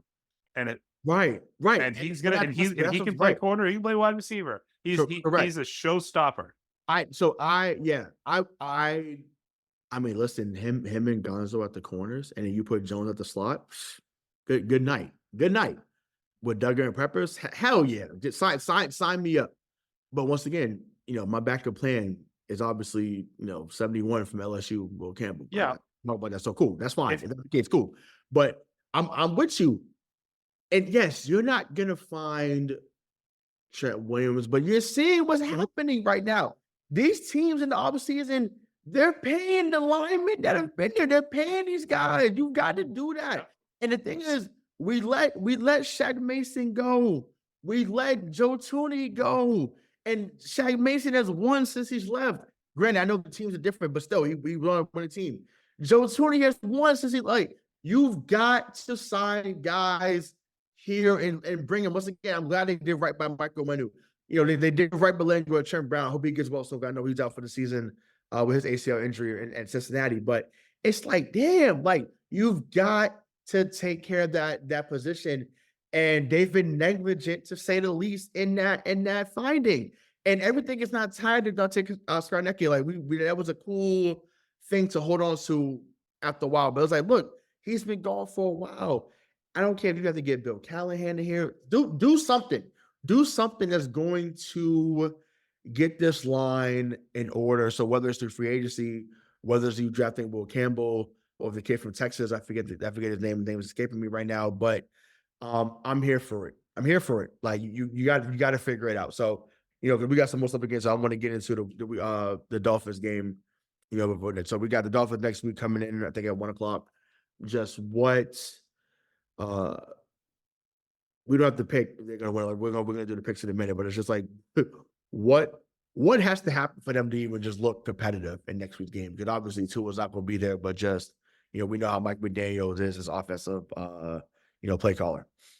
Yeah, I think, listen, you got to lock down to the best of your abilities, Tyreek Hill, like you have been able to over the last couple of years, right? And that's Gonzo. Put him on them. I would love to see a no turnovers on offense. Mm-hmm. Love to see them establish, honestly, I don't understand why this doesn't happen, but the first play, your first offensive play for the Patriots should be a play action pass. Yep. A short one, not a 7-step drop back. So I want to see a more cohesive offense, because this team's not good enough to use the run to set up the pass. So they need to use the pass to set up the run. Because that's their. And week 1 and 2, they were, though. That's what I'm saying. They were. Right. That was happening. Gibson and Stevenson were doing great. So right, but they scored in their first couple drives in both weeks. If the opponent does, they can't play behind. They have to play ahead. Right, they cannot play behind. Yeah. So in the first quarter, get 7 points or 10 points. I don't care. Do one of those two, and then you're gonna have yourself a good day. I think. Listen, I really like Tyler Huntley. I liked him in Baltimore. He's a new quarterback for the Dolphins. I think he might be okay. But I mean, you just have to play a cohesive game. It doesn't, and again, this sounds like shitty of me to say. It doesn't matter to me if they win or lose that game. At the end of that game, if it's 24-21, if it's 17-14, you're in it. Right. Just be in it. Just that's all you need to do is just be in it. Yeah. And once again, that's like I said, that matters. Once again, obviously, is and I talked about this at the week 1. It was cool to see them actually close out a game. And once again, eventually, you want them to get back to that point where they're building the habits that close out games and not just be an almost thing. Once again, I've used this line many times on the show. Brandy taught us that almost doesn't count. Once again, great song, great album, great songstress. But I want to see some closing happening, right? Or the other movie, Glenn Larrigan Ross, always be closing. I need to see some keys. I need to see that. So something's got to give. And I don't know if another great movie. Yeah, another great movie, right? Yes, shout out to Alec Baldwin. But yeah, so it's just like, man, like it's too much, too much. Did you say Alec Baldwin? Is that him? Yeah, he's in that one. Yeah, he's in that movie. Oh, yeah, you would know that. You love your 90s rom-coms. Yeah. Oh, yeah. He's in that movie. It's either him or the boy, but no, I think it's Alec. But anyways, yeah, I just think that they have to figure out, just like I said, just how to be competitive. I think if they, get more screens involved, I think they're gonna have to play more zone, obviously, against Tyreek. Like, you can't do man to man, not all the time, anyways. I feel like you maybe shadow him with Jones and Gonzo. Talk about Tyreek Hill. But you put somebody else. Waddle's going to kill you again. I mean, by you, I mean us. Yeah, but he does every time. You have to pick your poison. Like, so right. So I mean, fine. If Waddle gets off, then so be it. But that's just that. I mean, I feel like Huntley did have some moments in Baltimore where he played pretty well, especially towards the end of his stint there. So maybe with no offensive weapons besides Mark Andrews, and right. So he's walking to a great situation right now. Right, exactly. So what I'm saying, like, maybe he has a bit of a resurgence. I expect him to have a resurgence because I feel like, the problem. He's a Pro Bowler. He's a Pro Bowler, just like Mac Jones.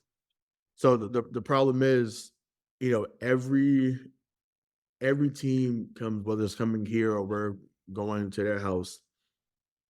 Every team looks at us at the beginning of the week, whether it be the Sunday or Monday, and say, if we didn't play well the week before, this is a get right week. Yeah. That plain and simple. Yeah. And I know as they should. Yeah, exactly. As they should, right? And I know they're playing right now against Tennessee as we record this on a Monday night. But it's funny because they've struggled with Tennessee the last few years, which is wild. But once again, styles make fights, and Tennessee is big and physical. So I think that anytime you're a finesse team, you play a big and physical team. It leaves room for error in that regard. So I think that's what's happened. But I think with us, like I said, they're gonna figure out that they can score on us any way they need to, and it'll be over pretty soon. So as soon as they get off the bus, I feel like they'll be awesome. I'll be shocked if the England wins that game, but I got Dolphins winning that one big. So, but let's get into the rest of the Week 5 picks. Big. I think Dolphins. It's that it's a 1-point spread. That's a joke. That's a joke. I mean, it's a joke because once again, we talked about this a couple of weeks ago when they lost to Seattle. You have to show me that you can close at home. Yeah, they can't. And they have. I think Miami's going to win. I don't think it's going to be a fucking like a smackdown like you're saying. I think like Miami by 4. I'll take that. No, I'll take that but do I? No, what I think is going to happen is 2 different things. I'll take them losing by 4. Okay. Yeah, but you think they're going to lose by 10? Absolutely not. Yeah, by 10, easily. I can easily see it being 24-14, easily. Okay. Once again, it could be 17-14 going into the 4th, and then 3rd down. It's 3rd and 8. Huntley steps back. Looks for Hill. Hill is wide open. Oh, what a catch. He's at the 40, the 30, the 20, the 10. Touchdown, Miami. It's like game over. So I could totally. Just remember, it's here. It's here. It doesn't matter. It doesn't matter where it's at. It could be at Hard Rock. It could be at Pro Player. It could be at the Orange Bowl or Orange Stadium South. It could be at Foxborough State. It doesn't matter where they're playing at. They have not done what they need to do to close at home. So until they do that, I don't trust it. So that being said, let's get off that. Let's get into the Week 5 picks. So Thursday night. So we got Tampa Bay versus Atlanta. Who got in that one? Listen, I've been picking against Kirk Cousins in the primetime games this year, and I'm coming out on the losing end of that. I believe in whatever they're doing down there. I think that team is fun to watch in the sense that they're starting to learn how to play together. I also love Tampa Bay. I think what Baker Mayfield and the squad have done has been awesome. I thought his comments about going in there and teaching the guys how to have fun again after Tom makes him look like a pussy and a loser, which he'd never won anything. So like that's fair. And I loved what Tom said. I thought winning was fun. I thought winning Super Bowl trophies were fun. Oh, like he's right. Man said I was stressed when we weren't winning. Right. Right. Of course. So think about that. We went from that to, man, I hope they can lose by 4. Well, right. I'm taking what a fall for grades, baby. I'm taking Atlanta in this game. I'm taking Tampa. I think that what Baker's been able to do out there has been incredible. Once again, as far as the Tom Brady comments, like I said, I love the response that Tom had. He's starting to wake up in the booth. He's getting good. We're starting to see that competitor come out again, where he was like, huh? Like me, this guy, you talking about me? Like if he could have said, get the fuck out of here, he would have on air. So I'm glad he's starting to wake up in that regard. But yeah, listen, when you still could throw to Godwin and to Evans, who should be a first ballot Hall of Famer, they've changed his career, and he's found a home down there. So I think, like I said, that those NFC South games are always close. So I'm going to ask you a question though, not to belabor this point. Pressure situation, one drive to win it. Who would you pick, Baker or Kirk? Kirk Cousins. Me too, and that's Kirk Cousins. Yeah. Only reason why I wouldn't, because even though they both had the gunslinger mentality, I felt like Baker is a little more erratic in those moments, and because he's so concerned about being. He's still in that mode where he's still concerned about being the reason why the team wins, as opposed to like just win like regardless. But I feel like he'd make a play at the end that's like, what was that? Like this is not Detroit. It'd be one of those ordeals. So, but like I said, I got Tampa win this game. But like I said, but if it comes down to the final thing, like I said, I trust 18 once again in the regular season to get that done. Like I said, we already talked about Miami. In New England, we think that Miami's going to win that one. So it's going to be close, though. Yeah, in your mind. But so first London of the London series, we have the Jets versus Minnesota. So who you got in that one?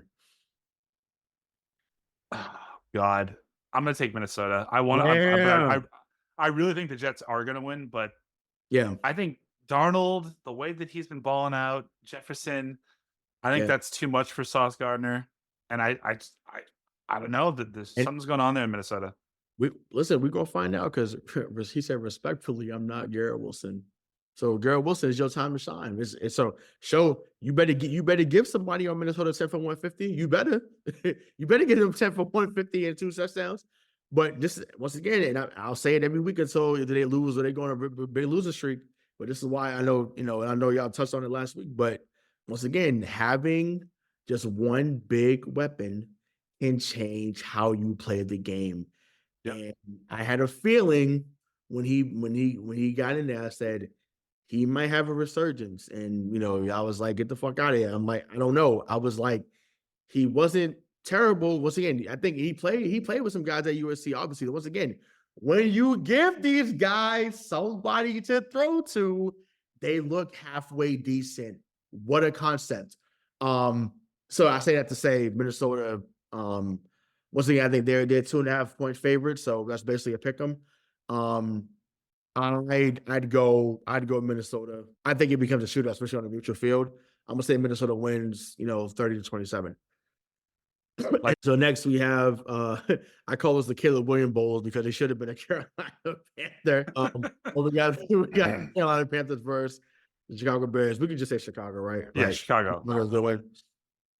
Next, Baltimore versus Cincinnati. Listen, I was high on Cincinnati's the underdog at home. Listen, the way Baltimore's playing right now, you know how I feel about Derrick Henry. Once again, he's going to be that guy in the regular season. I know how you feel about them come playoff time and what he's been, but I got a lot left in the tank. Yeah. And the 87, I said, whoa. I was as much as I've been offended, I was blown away that he could still get away like that. Because 22 miles an hour. Out of there, gone. I said, whoa, that was special. But yeah, Baltimore wins this at least by a touchdown. Cincy. Yeah. Well, I mean, granted, they usually wake up around this time, but we'll see. Well, because I had them splitting this. Oh, that's right. So this is the one you got. So, okay. Exactly. yeah. Correct. Yeah, I just feel like Baltimore's hot right now, and the way they handle Buffalo, I just think that this is the game they're getting in. Cincinnati will get the one later on. But this is a letdown game for the Ravens. They're hot though. I don't know. They're hot right now, so I'm not sure. I don't know. We'll see. But yeah, that could happen because, like I said, Lamar got to give me more than 156 though. I can't. Once again, I've been a fan, but 156 is not okay. Is it just me, or is the AFC North, like any divisional matchup for them, is that always the hardest to pick? Because they all play each other so fucking tough. So tough. Always. Even when Cleveland was back, even when the Browns were shit, Cincy was shit, like they would give Pittsburgh and Baltimore runs for their money. Yep, facts. And I mean that's just how it is. It's just how I think how that football is up in that part of town. So I love it. So next we have the potential Stephon Diggs revenge game. We got Buffalo versus Houston. Houston is the 1-point favorite. So I mean, like I said, that's basically a pick 'em as well. So who are you rocking with in that one? That really means that Buffalo's favored because that's a home game for Houston. Mhm. That's usually 3-point swing. God. I want Houston. And it would help all my narratives because I love CJ Stroud and I hate Josh Allen. But I'm gonna pick the Bills. I think I mean after that embarrassing loss last night, they have to come back. So I think they have a better performance. I still think they come up short. I think that Stroud hits Diggs late for a touchdown and the crowd goes crazy. So I'm gonna rock with Houston on that one there. So next we have Joe Flacco versus Mac Jones. Indianapolis versus Jacksonville. So who you got in that one? Oh, Indy. So even with Flacco. I would say because of Flacco. Okay. Yeah, I say that from a guy who drafted Anthony Richardson in the 4th round of one of his fantasy football leagues. I'm really annoyed with how his career is going so far. And I said, I'm a Gator fan, and I thought that he could produce at the next level, but I just think that he's just proven not to be durable right now, but he's also not playing smart with the ball, right? He's not sliding when he needs a slide, and because he's 6'4", 250, he's just trying to run around and just throw his weight around. And I wish that he would talk to Cam. I wish that he would even talk to some other guy that would bathe the Josh Allen of the world. Like, you can't just throw your body around because you're 6'4", 250. These dudes would knock you on your ass every single time because you're a runner, because you're a threat, a dual threat. So I hope that someone speaks to him to smarten him up because he needs it badly. But that being said, I don't trust Jacksonville at all. So I'm gonna go with the here. Next, Cleveland, Washington. Washington. Don't even waste any time on this. I just think that I think Daniels is another great. They're 3-point favorites now at home. So I said that. Good. Vegas thinks it's going to be closer, but I think that Daniels is going to do whatever. Just stay away from 95 because that's a bad man, regardless of how bad the team is right now. Next, this is another thing too. Same thing with AFC West. Always play hard. So Vegas versus Denver. Who you got? If Devontae comes back and plays, I think Vegas can win that. But ultimately, I'm gonna pick the Broncos. I do think that you're seeing what a cohesive plan, strong and intelligent head coach does for a rookie quarterback, and obviously with Bo next. So I'm gonna take the Broncos. Yeah, I'm riding with Denver too. I think that as Antonio Pierce said, like they made a business decision a few weeks ago. And I mean, listen, they're not that talented. They're really not. Obviously, Devontae Adams is the problem. To me, you'll never fully win many games with Gardner Minshew as your lead quarterback. He's a really good bridge / backup. He's really good in that regard. But get ready for Devontae to be sent to the Jets mid-season. Well, it's crazy. Teddy Bruschi was talking about he should be sent to Kansas City. And I'm just like, now that sounded like like when you're the best player, what's you get him getting fucking Randy Moss. So I get it. Like that's what his mindset was. But it's like Devontae on Kansas City. Once again, if you're Vegas, why would you even? It's in the division. They can't do that. No, you could do it, but why the fuck would you? Like you don't give Like, that's why I used to always laugh when teams would trade certain guys the pitch. I'm like, what are you doing? Like, you you thought like what? Like you thought it was okay? Like, it was always a fleece. Like, and once again, like, I think about basketball too. Brad Stevens getting to that stage too, where they're not gonna deal with him no more. They're gonna be like, hey, like, you fleece us every time. And he really doesn't. He just gets the best out of certain players, but it is what it is. So yeah, rocking with Denver there. So next, we have Arizona versus Arizona versus San Francisco. San Francisco, like, Yeah, San Fran. It's not going to be close. But I'm picking Arizona. I'm picking Arizona to cover it. It's 7.5 point spread. So, I mean, they just got beat by 30 by Arizona. I mean, by Washington. Let's be real. Come on, come on. It's a get well game, dude. You lost by 30 to Washington. Like, I don't know. I don't know how get well you can get, but they about to get even sicker than they were last week. So next we have Green Bay versus the Rams. I'm going with Green Bay here. Me too. Sorry, Dave. Jordan Love is still a guy. He's still the guy. I'm sorry. He's still really good. I know he had 3 picks, but I think that's just probably part of it because of the rust. Yeah, and threw for almost 400 yards. Like, dude is a baller, period. To this point, are just too banged up, right? I mean, no Cooper Kupp, no Puka Nacua. Yeah, I mean, Stafford's getting his ass kicked. I mean, yeah, that's another guy. I mean, granted, I know he's not going to get traded, but man, in a heartbeat, But he get killed here too, obviously. So Green Bay on that one. So next, Giants Seahawks. I'm going with Seattle. Seattle's. I mean, I'm gonna go your line, and I'm gonna pick New York to cover because they're 6 points favorites. But I'm like, I think the Seattle wins. And right now Seattle is down 21-7 against Detroit at halftime. Monday Night Football. Yeah. So that's going to be. I mean, if they happen to lose this game by more than 14 points or even 10 points, it's going to be a fucking get right game. And the Giants are the perfect team to get right against, just like the Patriots. But I mean, right. Malik Neighbors is everything as advertised and more. Like, he is that, and he looks that good even with Daniel Jones. So that lets you know how good he is. So the next Sunday night game. I can't wait for this. If this was the 70s, man, everybody would have been around the TV, big old bowl of Jiffy Pop, with your whatever drink is whatever drink of choice. The Cowboys going to Heinz Field, man. So who you got in that one? I mean, I got my popcorn for Bob and DK, all the shit talking. I hope that it's great. I can't think of 2 teams that I actually hate more, but I love Justin Fields. Right. I really do, and I want him to do well. And I think Pittsburgh, like to DK's point, throughout the course of the year so far, is they're getting teams to play their style. Mm-hmm. That defense is suffocating, and it looks like Justin Fields is getting better and better every week. So right. I'll take Pittsburgh, and I'll take Pittsburgh by 10. Right.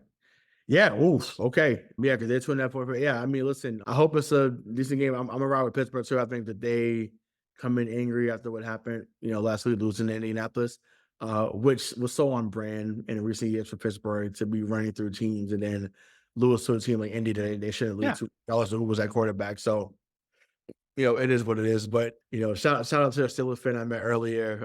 That was at work. My coworker.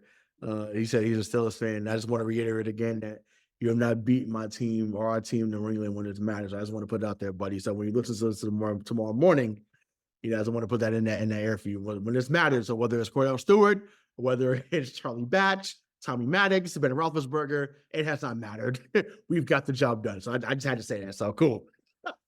And whether it's Mac Jones is our quarterback. Mac Jones is quarterback. Bailey Zappi, whatever. Hasn't matter. That's so fucking sad. So you're taking Pittsburgh? That's so funny, but I just had to put that dig in there. But yeah, no, I got Pittsburgh winning this as well. And then to close out the week 5 pick, so we have New Orleans going into Kansas City. I'm picking Saints. Oh, okay, but I think Kansas City finds a way because just like they found a way last week to get the Chargers. Like this is what they. Well, I mean, what they do. I'm with you. I'm with you. Yeah, I'm tired of saying they're going to lose a game. They should win. They're going to find a way. I picked Kansas City to win every game so far this year. So this is the first game I'm picking against them. I just think that this is. I mean, what you're seeing right now is that Kansas City was ranked first in the league at third down conversions over the last 2 years. They're ranked 14th in the league now. Something's wrong with them at this point.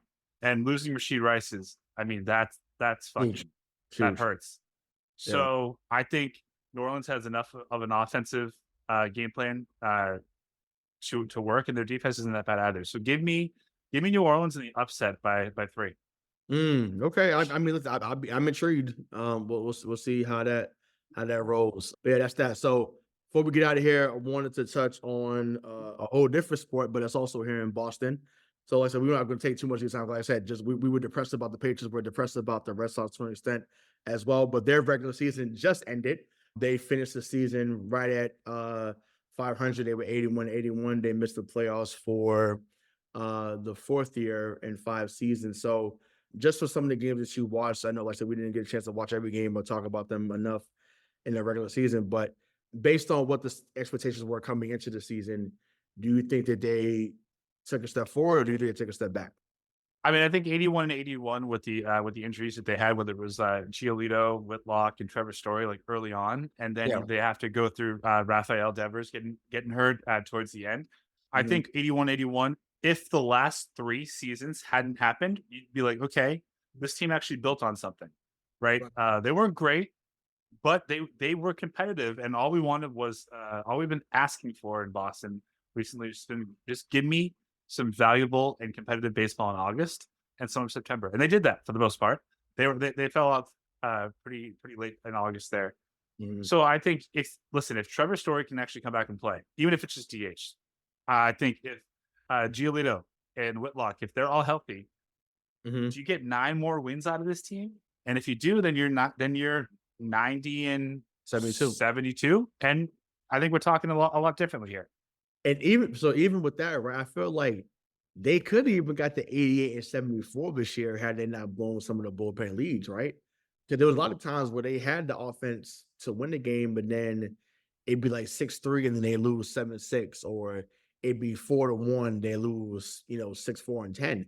And it's just like, damn, like if you just held on, but like I said, the bullpen got tired out. You got, Chris Martin that was out for most of the year. You traded for Lucas Sims from Cincinnati in July.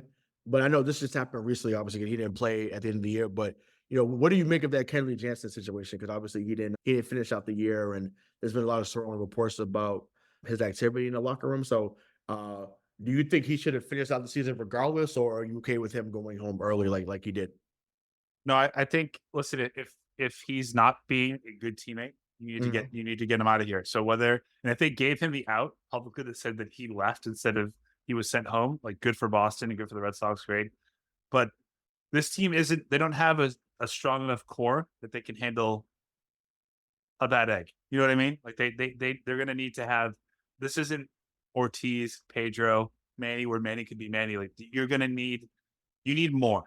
So whatever his situation is, if he didn't want to be part of the team anymore, if his activity within the clubhouse was bad, get him out of here. Just get him out. We can't have that, because again, I don't think you're as far away from being competitive as some would lead you to believe.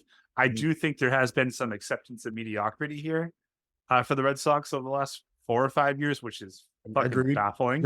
Agreed. Baffling. Agreed. Yep.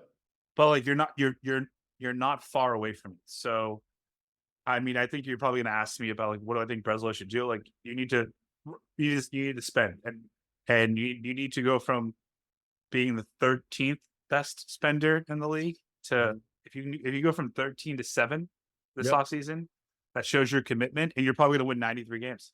So do that. Right. And I don't know what you need. Again, you need a starter, you need a closer, you need another bat. The need is definitely pitching. Like let's just be honest. Like you don't have to watch every game to know that. Like you could tell by the box score, you could tell by the highlights. Like if you just watch MLB.com, like you could tell that in the later innings, they got shelled. They got shellacked. So it's like the middle innings they just weren't successful there. And Bayo needs to be better. You most likely lose Pavetta in the offseason as well. But, Cutter Crawford loses 16 games. That's fucking insane. Like you say, he lost for what? Tanner Houck, who was an all-star this year, didn't win a game in the second half until, 2 weeks ago. So like that can't fucking happen. You feel me? Like They had 3 All-Stars, should have been 4, I think, actually, because Kendrick should have been an All-Star too this year. So to have 4 All-Stars potentially, to have the All-Star game MVP and Jaren Duran, there were definitely strides made this year, right? And like you said, you want competitive baseball in August and September. They had that. They were there. It sucks because Minnesota and Kansas City said, here, we don't want to go to the playoffs. Take it. We don't want to go, and they just couldn't cash in. So that was annoying, but just 2 more things to touch on, and then we'll get out of here. So, out of Jaren Duran, Tristan Casas, Trevor Story, and then Masataka Yoshida, like out of those 4 guys, would you move anybody? And if you did, what would you want as a return? Well, I don't think you're going to get anything for Trevor Story just because he hasn't played at all since we got him. And it seemed like the Red Sox lost faith in Yoshida this year too. Yeah. So I think if you can get everyone back that you lost this year to injury healthy and see what you have next year, I think you should do that. And then if they are getting better and maybe you're not winning as many games, you can use one of them as trade bait towards the trade deadline. But I think they're going to have money to spend, right? Again, I just said they were the 13th highest spending team in the league. And when they won all the championships in 04, 07, 13, 18, they were top 7 every one of those years. Right. So like just go get a real fucking starting pitcher. I'm not asking you to go get Ohtani. You know what I mean? Like you don't need to go get a guy like that. It'd be great, but just would you go after Soto? Yes. What would you give him? How old is he? I know he's in. Is he 28? He's close. I think he's in that ballpark. Yeah, because he was 19 to 20 when he came up. So yeah. Give me 10 years, $600 million. Okay, we're on the same page. Yeah. I do the same deal, and because it's the Red Sox, I get the opt out of it after 8. Sure, do it. Whatever. Yeah. So 8 years, that swing was made from Fenway Park. My thing is, New York, him and Rafi back to back. Yeah, New York probably offers that to him, so I don't think that they will let him go after the season he had there. And especially him and Judge were an amazing 1-2 combo. Getting Jazz Chisholm for them in New York was huge as well. So he's made a great impact on them since he's been over there since July. But yeah, I mean, listen, I at least want to hear that they offer. Once again, if he doesn't come, he doesn't come. But I want to not a fucking John Lester offer, a real offer. Right, correct. Like not no 8-year for like 280. Like or what remember it was 5 for 125 or something like that back in the day. Fuck off, dude. Yeah. You know what I'm saying? But then right around you give David Price 7 years, 217 the next year. You know what I'm saying? So, and once again, it still bothers me that Dombrowski's in Philly and they're in the playoffs. They're in it every year. And again, and once again, because you thought that he was wasting you money, you got rid of him. When literally the majority of our young talent were Dombrowski guys. Still, right? Correct. Like, so I'm like, how do you justify it? So that's what I'm saying. Henry's the craft. Once again, it's become more about how much can I pocket as opposed to putting a good product on the field. And once again, we talked a little bit about the prospects. You mentioned to me about Kyle Teal. You mentioned to me about Marcelo Mayer, who was a pick a few years back. You mentioned to me about Roman Anthony and then Christian Campbell. Those are all those guys you talked to me about earlier. I was like, I don't know if those guys make the roster, next year. But to answer your question about what the projections would be, I think at least 2 of those guys make the team next year. Mayer is in middle infielder, so I think that if you want to keep Story at short and then put Mayer at second, I know people are horny for Mayer at shortstop, but I'm like, hey man, Trevor Story is still an elite defender at shortstop. We've seen it in September when he came back. And it's like a quick aside on that, right? I'm a little Mac. I know I just asked you the question about who would you get rid of. Believe it or not, I'd actually trade Casas. And the reason why, because you get more back for him. Well, you get more back from him, but I'm also mad at how he handled the season.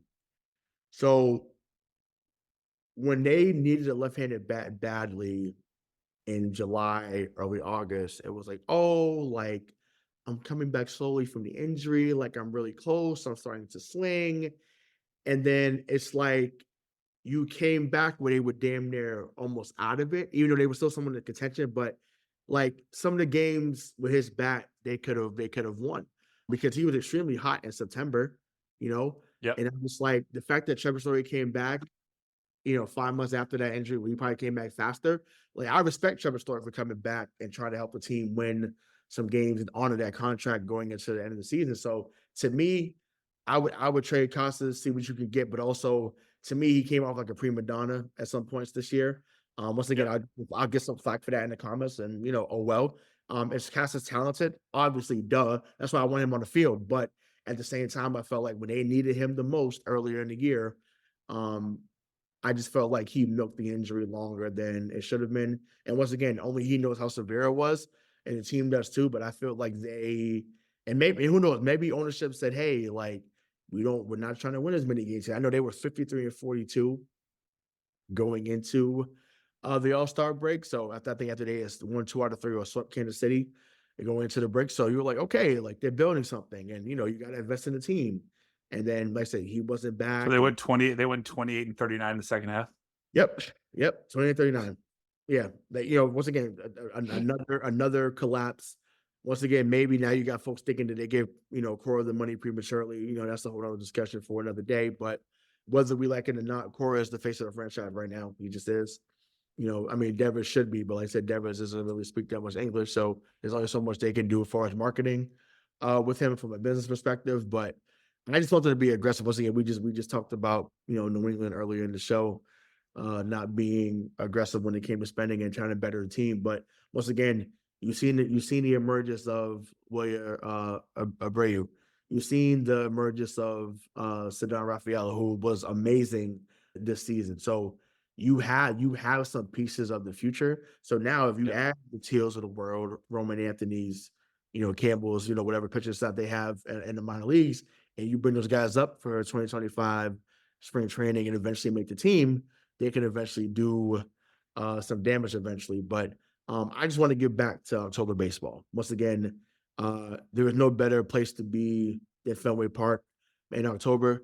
I tell people all the time, and people think I'm crazy, but I will stand by this until I'm no longer on this earth. When the Red Sox are on fire, they are the number 1 team here in Boston. It's 100%. It's not close. And people can say what they say about the Celtics and Patriots and whatever. When the Red Sox are rolling, it's a whole different thing. Once again, 2018 was a different type of level here. 2013, 04, whatever. Like it's a whole different meaning when those guys are on fire. Once again, I watch those highlights all the time of 04, 07, even 08, right? Like I remember, JD Drew coming through. You know what I'm saying? So I just feel like losing to Tampa. I know it was sick, but it was just like, that was a great series overall. But my guy Jason Bay, right? Mad about that initially, but he was excellent his year and a half here. So that's like, can you make a deal like that? Can you go get a Jason Bay type guy? Can you get, another Dustin Pedroia type that you drafted him? But like, can you get those type of guys here? Because once again, Vaughn Grissom, the return on investment on him this year wasn't that good. While Chris Sale goes 18-3, and he's gonna be the Cy Young winner. And again, sure is. And again, news flash, Atlanta's going to the playoffs. Red Sox fans, they're going to the playoffs. They just won. They won earlier. They won 3-0 in the second game of the doubleheader against New York. So they eliminated the Diamondbacks. So they're on to the playoffs. And once again, wow, 18-3. 18-3. Because once again, listen, and shout out to my boy Aaron. Aaron knows how I feel about Chris Sale. I thought for a long time Chris Sale was by far the best pitcher in the American League. By far. When he was on until we got him. No, but even his first few years, like he was amazing. Once again, he didn't do great in the postseason, obviously, but until those few moments in the ALCS and then the World Series. Once again, I'll never forget him having Manny Machado bow down. Yeah, I had him in on one knee, on bended knee. I'm not talking boys to men. He had him in on bended knee, and I'll never forget it. Won the World Series. I'm forever grateful for that 2018 season. So I'm cool. He's good in my book. I just hate that, obviously, the extension didn't work and he ended up, his body betrayed him for the time being. But him going 18-3, a sub-3 ERA, which that does not fucking happen for starters anymore. I think he had over 200 strikeouts again. So yeah, he's that guy. Hey, like I'm not a guy. I'm still a B guy. And once again, as a Chris Sale supporter, I'm happy for him. I hope that Atlanta does well. That was always the team I enjoyed watching when we were kids in the 90s. They had a really great run. But yeah, Chris Sale's going to the playoffs, and Vaughn Grissom is now going to be with his family on the couch watching the playoffs. So it is what it is. Before you end it, I know we're going long, but there's one thing we need to talk about. We do have breaking news. Pete Rose has passed away. Yes. The all-time hits leader passed away today. They haven't ruled what happened. It was reported that he was found by a family member at his home. There's no signs of foul play. Mm-hmm. But, I mean, everybody knows who Pete Rose is. It doesn't matter if you're 15. It doesn't matter if you're 75. Mm-hmm. Like, that's what you call transcendence. He transcended every generation. Yep. He should be in the Hall of Fame. It's a damn shame that he isn't. I think knowing what we know now with sports betting, it kind of looks fucking ridiculous that he isn't. Yeah, so fuck you, Paul Giamatti. Well, at the time, they were very explicit, don't do it, and he did it. So, but I think... But it was happening. But because his name was so big, they was like, let me attach it to a guy that... It's like, well, damn, if he got the book thrown at him, imagine what they would do to me. That's all. Yeah. That's all else. Yeah, no, I'm with you. I just think that as a guy that he should have been once the whole DraftKings, FanDuel, sports betting thing took off, he should have been voted in to Cooperstown. It's a damn how do you not have the all-time hits leader in Cooperstown or the whole? Yeah, same thing. No Bond, no Clemens, no Barry, no Clemens. But no, once again, to me that it's not a Hall of Fame without those guys in any way. So to me, it's a Hall of Very Good. Because you cannot have those guys, you cannot have them on the outside looking in. You just can't. I'm sorry. So I think that's comedy. But hell of a career, obviously. For wrestling fans, at least he's in the WWE Hall of Fame. And when he'll always be remembered as being, obviously attacked by Kane in 3 straight WrestleManias, but he left some tickets for Bill Buckner, but he couldn't bet down to pick him up. How about it? Yeah, no, that's the greatest line by a guest by a celebrity ever. So hopefully, I don't know what the parameters are, but my hope would be is that by this time next year, Pete Rose is in Cooperstown. It's you got to do it. Yeah, especially when he essentially was on the straight and narrow after all that happened. It wasn't like he did some other wild stuff. It wasn't like he just gambled. Right, he just gambled. It was again, it wasn't like he, took somebody out of here. And I get it ethically. I get it. Ethically, it wasn't the right thing to do. But it's like, once again, when you contributed to the game the way that he contributed, and he had the nickname Charlie Hustle. The man is one of the greatest players of all time. And he never, for lack of a better word, he never shortchanged the game. He never shortchanged the game. And one thing we do is never shortchange y'all. So for Money Mike Marcangelo, I'm Hollywood Rayshawn Buchanan. Until next time, we'll see you. Peace.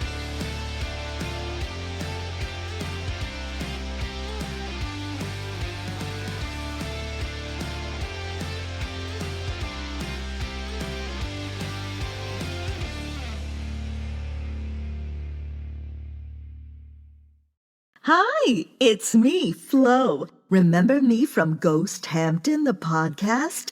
I was secretly in love with Lyle Hall. Well, now I'm dead and loving it. But let's talk about you. If you loved listening to Ghost Hampton, you can now spend the summer in the Hamptons. The original episodes are back, and now new episodes will be dropping every Friday. I may drop in too, just to make Lyle feel guilty. Ghost Hampton, the podcast, is now streaming everywhere.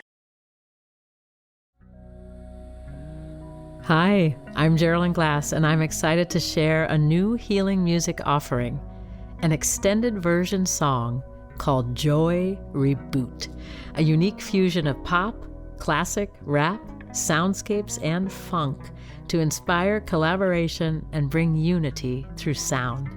For us, Joy Reboot is music medicine. Out now with Electrocast Records. Electrocast.